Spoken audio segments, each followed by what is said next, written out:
The Tao of Self-Confidence, Episode 179. Welcome to the Tao of Self-Confidence, where I share stories of outstanding women finding their inner journey to self-confidence 5 days a week. Visit our website at thetaoofselfconfidence.com to check out amazing blog articles and our killer resources.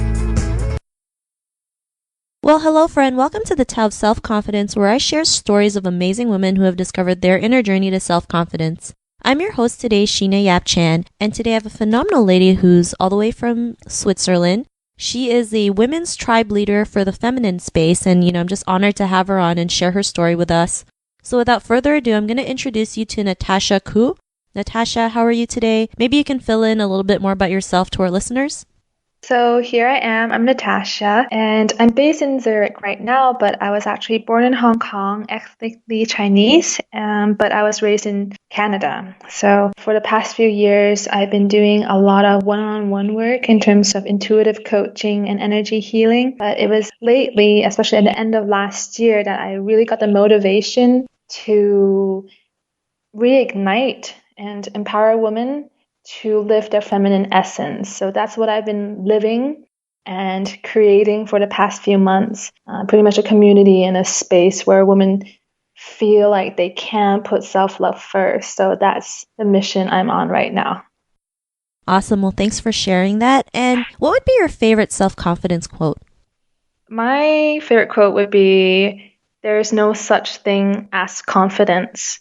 It's not something we have to reach for or try to get or try to imitate from anyone else. It is just our natural state where there's no self-doubt and where our heart and our pure intentions, pretty much we embody all these energies within our actions." I love it. It's the first time I've actually heard about it, and it's true, right? Like it's not like something we have to go out and get. It's something that's within us, and it should naturally come as we go out there and do the things that we want. So I love the quote. Great quote, and thanks for sharing that. And in your own words, how do you define self-confidence?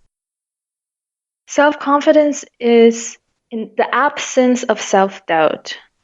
So the moment we stop questioning whether we are worth it, whether we are enough, whether we are worthy of love or not, and the moment we actually open up our hearts, not to the world, not just to the outside, but to ourselves, and let our own love fill us first, that is the beginning of self-confidence. And then, of course, that can, once you allow love into yourself, your own energy, it's not something you have to get from the outside. You just let it into yourself, then everything will change, including your actions, your mindset, how you interact in relationships, your projects, your passions, and what you want to achieve.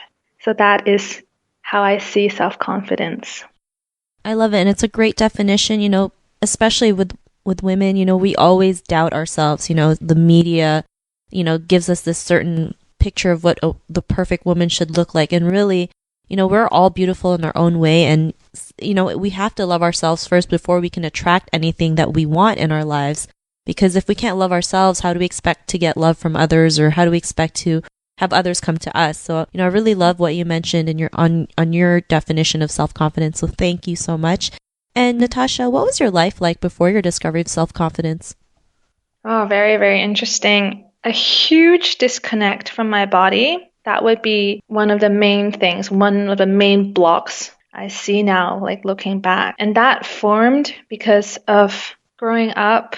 I had so much body shaming. And so many comments from the outside, or just like input from the outside, that just told me again and again I should dress like this in order to look better, or my hips should be smaller because I'm Asian, or all these words from the outside. And when you're little, you can't help. You pretty much have no choice but to take on the beliefs or the ideas of the adults around you, or especially from the ones who you love, for example, your parents or your family.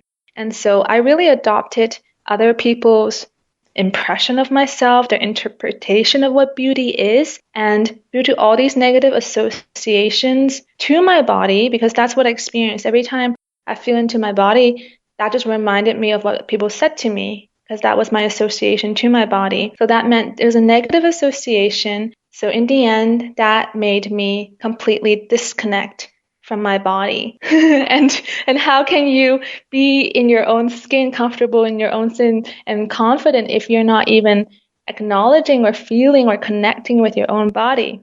So that was a huge thing. And in order to reconnect, first had to connect with my heart and then also with my pelvic space. So my feminine body, and actually get comfortable feeling what I'm holding there and reconnecting back to who I am, both physically and also emotionally.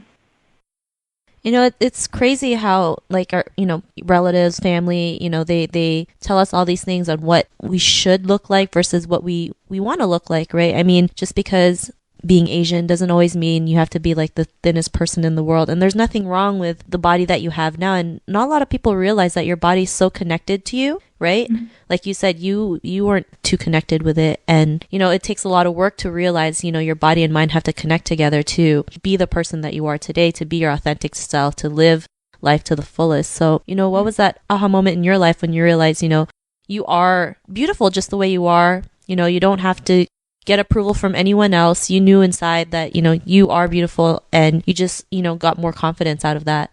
It's interesting because maybe to another person, their aha moment could be something very inspirational. But I guess another way to go about having the aha moment is to repeat the same negative experience manifested in different forms. So, different experiences of feeling unworthy or not worth it or not deserving of love, and just like in relationships or in friendships, not being appreciated, just over and over again, or even at work, the boss not appreciating you or your work or your talents, just over and over again. Life will throw you all these lemons and lessons you haven't fully taken on yet. So I had to pretty much live many, many moments like this until something clicked and something in me said, you know what, enough suffering, that's it.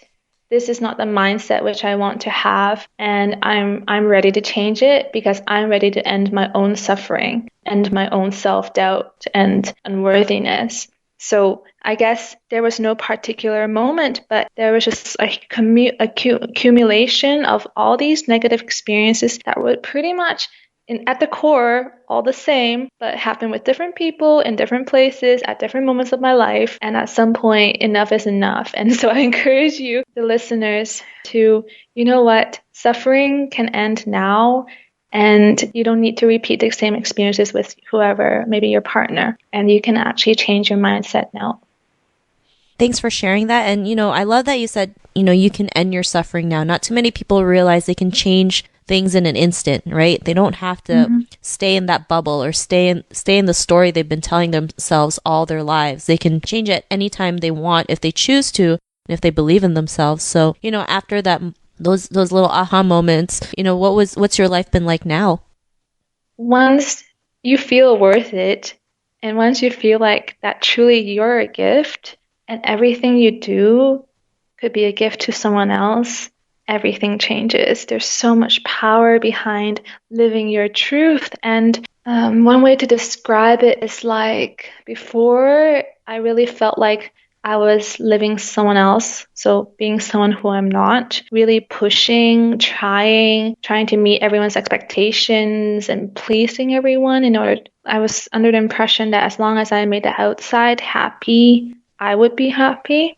But it's the total opposite. It actually works in reverse, in that as long as I'm content with who I am and I can forgive myself, no matter what I do, no matter how many mistakes I make, and still be loving to myself, then everything changes. Then you can go for those crazy risks or projects. You can love someone unconditionally and, not be afraid that you'll be hurt, because you feel like unworthy, or I better love him more so I can get more love back. None of these calculative kind of moments or calculative behaviors, you actually flow with what's given to you and you flow with all the opportunities out there. So in terms of how that has how that has impacted my life in, my personal life, in my work life, and now inspiring so many women and creating a safe and loving space, and just everything has changed. Everything is special now because once I'm worth it, every moment is worth it. Thanks again, Natasha. And Natasha, to the woman who's listening to your episode, she may be in her own journey to self-confidence. What would be that one tip you would give to her? The one tip would be forget everything that you think because from the beginning of time, we've been told to stop doing that, do this more, be that less, look like this, dress like that, start doing this, be like this more, be like that less. Everything from the output is trying to influence in some ways, of course, mostly with good intentions. So my advice would be forget everything, start spending time on your own, if you can, on your own, and just feel the support that you already have. Feel the strength within you that is already there. No need to depend on some kind of meditation or go to any special workshop in order to I don't know, find out a certain place inside of you that you want to express. There's no need for that. Just begin with being with yourself, feeling your breath, feeling your body, feeling the ground, the earth underneath you, feeling the sky above you, and just know that in every moment, your heart is beating, you're breathing, it's supporting you, and so is the earth and the sky. It's like, I always feel like no matter how awful I feel, what a terrible day I have, I always feel like I'm sandwiched and I'm hugged by the earth and the sky, and I feel supported. And I have this deep feeling inside of me that all of us are supported no matter what experience you're having right now, how bad you're feeling, whatever you're going through, you are supported and there are resources out there. So feel loved no matter where you are. That's my tip, or at least that's my message to you. Awesome. Those are great tips, and thanks for sharing that. And if our listeners wanted to get to know a little bit more about you and what you do, is there any links or social media profiles we can connect with? Absolutely. So I run a sisterhood, and that means a closed community of women who are supportive, loving, and we just lift each other up to be our true self. So imagine a garden where one flower is not envious of another. When one blooms, it just makes it even more beautiful, So we're there all to support each other and to share experiences. And you can request access and join this community at femininetribe.com. And another wonderful thing that I'm doing right now, which is live and sharing with women, and they're sharing too, and that is the 21-day self-love challenge. And you can get that at femininespace.com and just look on the sidebar on the very right. There'll be a pretty little sign for the 21-day self-love challenge. And I'm really excited about that because instead of trying to figure out like, oh, how do I love myself today? What should I spend my energy on? What should I do? I'm going to walk you through 21 days worth of exercises, meditations, reflections so that you just can be guided in your own process to love yourself more deeply. So that's my invitation to you. Awesome. Well, thanks for sharing that, Natasha. And to our listeners, if you want to connect with Natasha, you can also head on over to thetaoofselfconfidence.com and search for Natasha's name. Her show notes will pop up along with everything else we talked about. And I really just want to thank Natasha for taking the time to share her story and tips with us on self-confidence. So thank you so much. Thank you, Sheena. You're doing a wonderful job, and thank you for spreading these stories. Stories are amazing. You are welcome, and thanks for coming along and sharing your story as well. And to our listeners, look out for another episode of another amazing woman's journey to self-confidence, and we'll talk to you soon. Bye for now. Thank you for connecting with us on the Tao of Self-Confidence. Visit thetaoofselfconfidence.com for links to everything we chatted about, as well as killer resources, gifts, and so much more.